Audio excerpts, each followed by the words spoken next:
I can tell that they're, trying to figure out, who I am and what I am and why am I coming in here looking so, put together.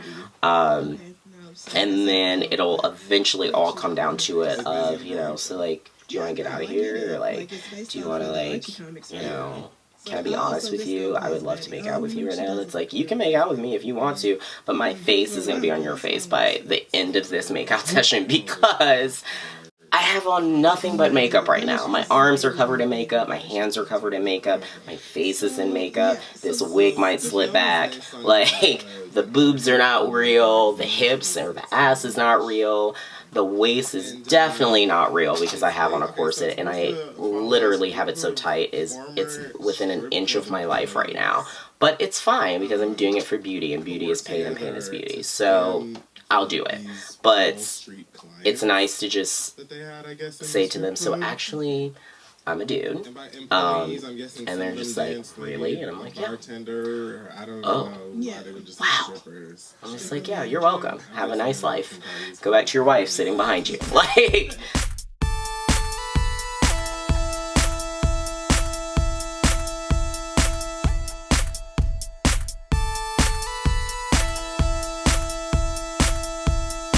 I make good money now, but at some point in my drag career, I hope to be able to make enough to the point of not having to get up at 8:30 every single morning and put on slacks and a button-up shirt and walk into work and pretend as though I want to be there.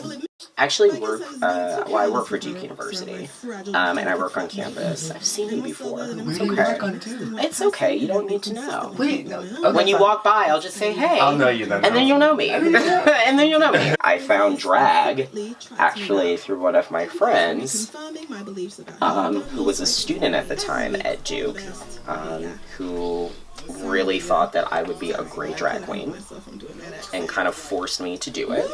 I didn't want to, but he said, no, you have to do it. I think you would be great. I think you would make an amazing drag queen. I said, sure, let's do it.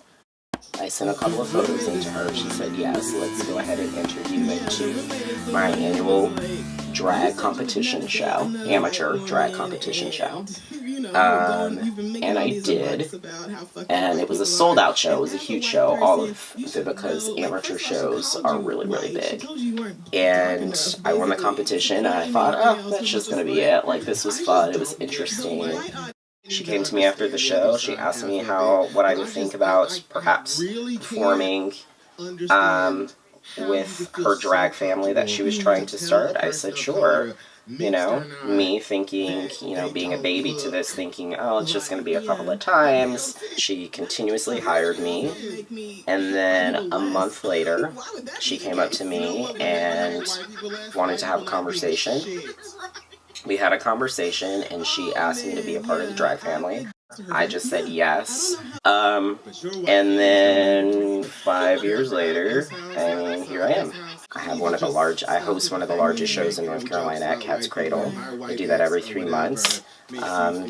I won Miss Latino North Carolina 2017. I never thought in a million years that I would ever want to be in a freaking pageant. But I am, and I was, and it was an amazing experience, and I have been in many other pageants, done many other pageants, met a lot of amazing drag queens, met a lot of drag queens that I would never want to meet again because they were assholes, but it's kind of like life, right? Like, you just meet people that you don't like and that you don't mesh with. I could not ask for more than to be a part of the House of Cox because we, unlike a lot of drag families, are a very progressive drag family. I'm a firm believer in enthusiastic consent, and my drag family is a firm believer in that as well. So once again, that goes back to just learning how to respect everyone and making a name for myself by respecting everyone and their space and who they are as a person. I mean, I think everything that we do, especially in the time that we're living right now, has to kind of be a political statement. I mean, if it's not a political statement in some form or fashion, then, I mean, there is no type of, progress there. There is no type of, wanting a change. There is no type of setting, the standard for everyone else, after us. So everything that we do, I feel like these days has to be some type of political context to it, as far as whether people accept them or whether they feel weird about a situation or have been confronted about their drag in a negative way, or in a not negative way. From my experience, I have personally never been in that situation. I have known drag queens that are in that situation, and it's very sad that we are in a space even now. I do think it's getting better, but we are in a space even now where, as a drag queen, we do have to take certain precautions, especially before and after a show, when we're going out to eat, or when we're walking to our cars, or when we are just simply trying to load our cars up with the luggage that we have with us for a show. We have to make sure that we are 10 times more aware of our surroundings than like other people, because we don't have the privilege of just being able to walk down the street like maybe a female would, without getting some type of stares of, well, what the hell is that, and who the fuck are you? So yeah, I haven't experienced that. Like I said, I have known other drag queens that have, and it's been brutal for them, to the point of like they've been like physically harmed, and it's sad, and it breaks all of our hearts, because like when that happens to like one drag queen, we all are like, but you also got physically harmed within the state that we live in, so it hits a little more close to home, and it just makes us aware, and it makes us that more of a go-getter, and like, okay, well, we have to make sure, once again, tying into that, we gotta use our platform to make sure that people know that we're just drag queens. I did keep it a secret from some people. I kept it a secret from one of my best friends, because I grew up very religious, and I ultimately knew that she was not going to be supportive of it. And you know what? She has the right not to be supportive of it. It's not my job to make her support me. Some people will say, well, she's a best friend. That's what you're supposed to do. You're supposed to to support your other friends. And that's true, but I can't ask someone to change their train of thought. I can't ask someone to sit there and, change the way or the way, they grew up, or because, they were told something their whole entire life, and now all of a sudden you have to change it because you're my best friend. So when I told her, she was not supportive at all. She cried, and she said, I just want you to know what this is going to do to your life. And I said, okay. And she said, as long as you're aware. I still to this day don't know what she means by that. But, it is what it is. I mean, I don't have a problem with that. I mean, it was sad to lose a friend, but I'm also the type of person that it's sad to lose a friend, but I can get another one. Like, it's just like, I mean, it's not going to make me so depressed that, like, I want to harm myself. I mean, some people are that way, some people are a little more emotional, and some people are not. And you know what, that's fine if they're emotional, that's something that they deal with. It breaks my heart that you have to deal with that, and it breaks my heart that, that's the way that people treat other people, but at the same time, I'm not that kind of person. If you don't like it, you don't like it. Let's keep it moving. Like, and, as far as my family goes, my family was not supportive of it at all. And I already knew that going into it. I already knew, telling them that this is something that I did, that they were not going to be supportive of it. So I was able to kind of gear myself up for it, so to speak. So though it hurt more to hear them actually verbally say that they weren't going to support me in it than it did when I was going through it in my brain. I was also able to get through it pretty quickly.